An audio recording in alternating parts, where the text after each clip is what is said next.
Meu nome é Isabela de Oliveira Luce, eu sou docente do Departamento de Terapia Ocupacional da UFSCar e faço parte da equipe do NUMI Ecosol, que é o Núcleo Multidisciplinar e Integrado de Estudos, Formação e Intervenção em Economia Solidária da UFSCar.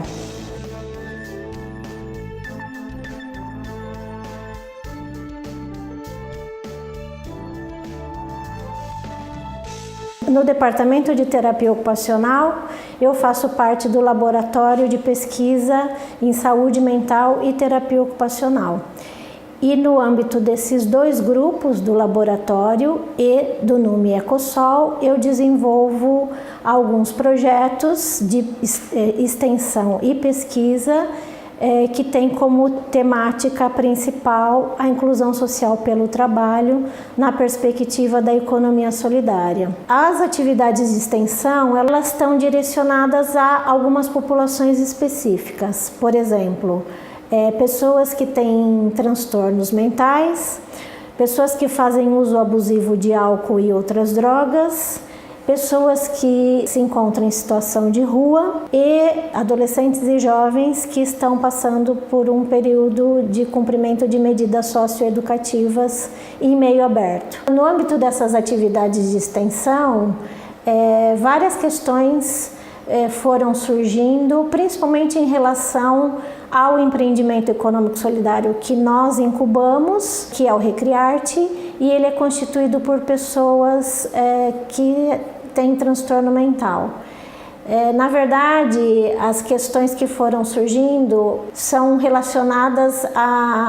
às fragilidades e às potencialidades desses empreendimentos econômicos solidários, não só aqui, em termos mais regionais, por exemplo, no estado de São Paulo, mas também em termos nacionais, no território, em todo o território brasileiro, porque existe um movimento hoje de saúde mental e economia solidária, e desse movimento, como processo desse movimento, surgiram vários empreendimentos econômicos solidários ou vários grupos que trabalham nessa perspectiva da inclusão social pelo trabalho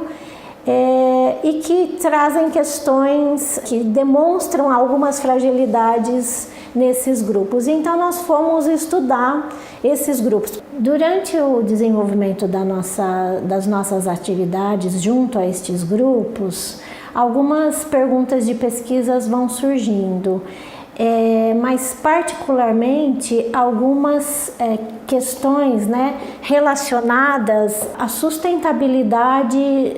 dos grupos, principalmente aqueles que contam com pessoas que apresentam transtornos mentais. E nós acabamos de desenvolver uma pesquisa de mestrado, na qual a gente estudou o cadastro dos empreendimentos econômicos solidários realizado em todo o território nacional pela SENAIS, que é a Secretaria Nacional de Economia Solidária, e nesse cadastro nós conseguimos identificar 140 grupos no Brasil com esse perfil, constituído por pessoas que têm transtorno mental ou, ali no caso, também pessoas que fazem uso abusivo de álcool ou outras drogas, Eles estão caracterizados dentro, são grupos constituídos por essas duas populações. E o que a gente pôde perceber é que, nesse estudo particularmente, é que as fragilidades apresentadas por esses empreendimentos, principalmente relacionadas à sustentabilidade do grupo